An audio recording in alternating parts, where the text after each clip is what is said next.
महाराष्ट्र में एनडीए सरकार को लगभग 2 साल पूरे होने को आए, लेकिन कांग्रेस को महत्व नहीं दिया जाता, इस तरह की चर्चा हमें सुनने को मिलती है। लेकिन जब से महाराष्ट्र के प्रदेश अध्यक्ष नाना पटोले बने हैं, तब से वो काफ़ी चर्चा में है।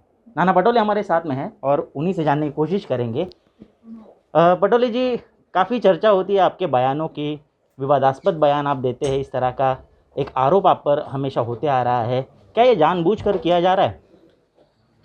अर्थ का अनर्थ लगाकर बीजेपी, जो केंद्र में बैठी हुई नरेंद्र मोदी की भाजपा की सरकार, जो जनता को आश्वासन देके सत्ता में बैठी थी, वो आश्वासन को ये उल्टा कर कर देश को बर्बाद करने की व्यवस्था कर रही है। उसको छुपाने के लिए, लोगों को गुमराह करने के लिए मेरे शब्द का अर्थ का अनर्थ किया जाता है। आपने देखा होगा कि गए 8-10 दिन में महाराष्ट्र में एक गांव गुंडे के बारे में जो मैंने बात की थी, उस गांव गुंडे का सीधा संबंध देश के प्रधानमंत्री से लगाया गया और गांव गुंडे और प्रधानमंत्री की तुलना कर कर बीजेपी ने प्रधानमंत्री पद की गरिमा को ख़त्म करने का भी काम किया। तो मुझे लगता है कि अगर गांव गुंडे के बारे में उसको अगर ये नहीं करते, वो समाज के लिए कीड़ है, समाज के लिए गलत व्यवस्था है और उनको समाज से ख़त्म करना ये हम सब का काम बनता है। बीजेपी क्यों गांव गुंडों को समर्थन करती, क्यों प्यार दिखाती है, ये आज तक हमें पता नहीं चला। ये भी एक सोचने का विषय है कि हर गांव में ऐसा एक गुंडा होता है, लेकिन आपने मोदी नाम के गांव गुंडे पर ही टिप्पणी करना सही समझा। कहीं ना कहीं आपने जब से पार्टी की कमान संभाली है, इस तरह के वक्तव्य कर, इस तरह का विवाद पैदा कर, आपको लगता है पार्टी को फ़ायदा हो रहा है? क्योंकि एक नई चेतना जो है कार्यकर्ताओं में देखने को मिलती है इससे। देखो, सच बोलना कांग्रेस का काम रहा है। आज़ादी की लड़ाई हो या आज़ादी के बाद भी प्राण जाए पर वचन ना जाए, ये भूमिका रखकर कांग्रेस ने काम किया। सत्य का हमेशा समर्थन किया। देश में बैठी हुई सरकार असत्य का समर्थन करती है, यही पिक्चर आज देखते हैं अपन। तो मुझे लगता है कि ये गलत अफवाहें फैलाकर और इस तरह की बातें कर कर बीजेपी हमारे कार्यकर्ताओं को और कांग्रेस को और जनता को भी प्रेरित कर रही है कि कांग्रेस ही एक देश में एक अच्छा पक्ष है जिसके साथ जाना चाहिए। ये बीजेपी की इस तरह की गए 7-8 दिन में जो कुछ उन्हें प्रदर्शन रास्ते पे आके किया है, उसमें बीजेपी का निश्चितपणे बड़ा नुकसान होने वाला है। जनता उनको सबक सिखाने वाला। बिल्कुल, लेकिन हाल ही में जो निकाय चुनाव हुए, उसमें तो देखा गया है कि कहीं न कहीं कांग्रेस ही तीसरे नंबर पर है। आपने अगर महाविकास आघाड़ी के पूरे वोटों को और परसेंटेज आपने देखा तो बीजेपी कॉर्नर पे आ खड़ी हो चुकी है। 75% लोग उसके विरोध में बीजेपी पे चले गए, वही आपको पिक्चर देखने मिलेगा। और रही बात, उनके पास 106 एमएलए हैं, 25-26 एमपी है, इसमें से 3-4 कैबिनेट केंद्र के मंत्री है। और ये जो स्थानिक निकाय के चुनाव जो होते हैं उसका इम्प्रेशन इसके ऊपर बहुत पड़ता है। वहाँ के स्थानिक एमएलए का इम्प्रेशन पड़ता है, तो भी वो बहुत ज़्यादा डिस्टेंस में नहीं है।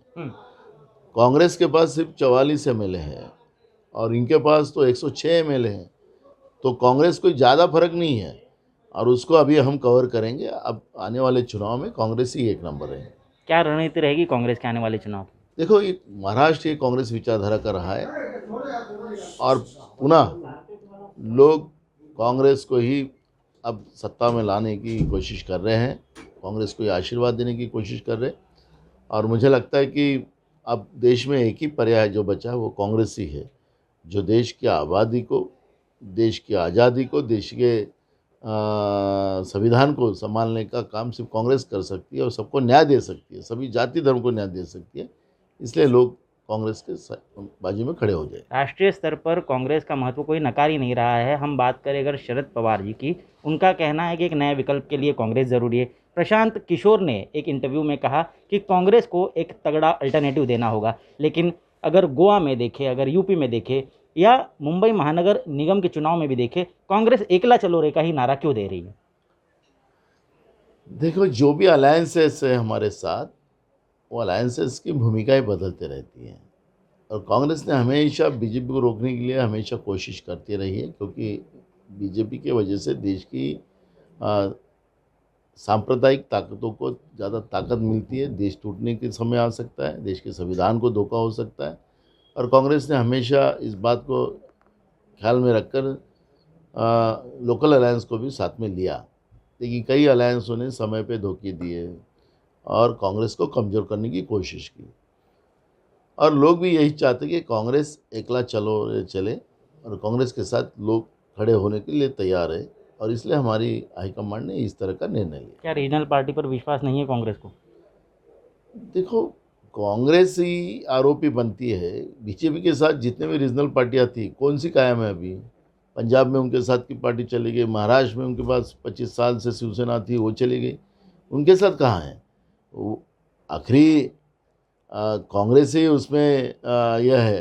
कांग्रेस ने हमेशा अपने रीजनल पार्टी जो भी अलायंस हुए हैं उसके ऊपर फेथ रखा, लेकिन फेथ रखने का मतलब ये नहीं होता कि कांग्रेस को ही ख़त्म करे।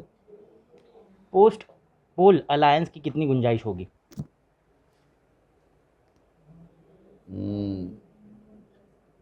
देखो, अभी का जो पोस्टपोल अलायंस का जो इशू है वो आज अपन डिसाइड नहीं कर सकते कि जहाँ की स्थितियाँ जैसे जैसे बनेंगी उसके आधार पर डिसीजन लिया जाएगा। पद्म भूषण के अवार्ड्स जो कल दिए गए, कहीं ना कहीं गुलाम नबी आज़ाद जी को भी दिया गया और उनके बारे में कई सारी बातें कही जा रही है।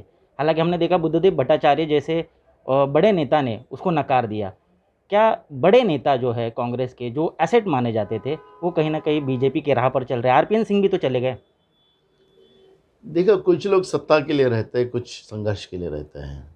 संघर्ष के सिपाही कभी मरते नहीं, और जो सत्ता की लालसा में रहते हो तो ज़्यादा दिन नहीं जीते।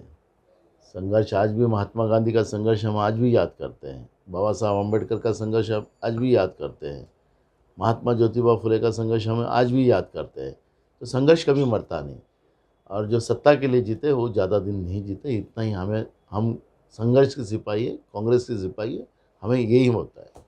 धन्यवाद हमसे बातचीत करने के लिए। नाना पटोले अपने बयान पर कायम है और संघर्ष के लिए तैयार है। क्विंट हिंदी के साथ ऋत्विक भालेकर।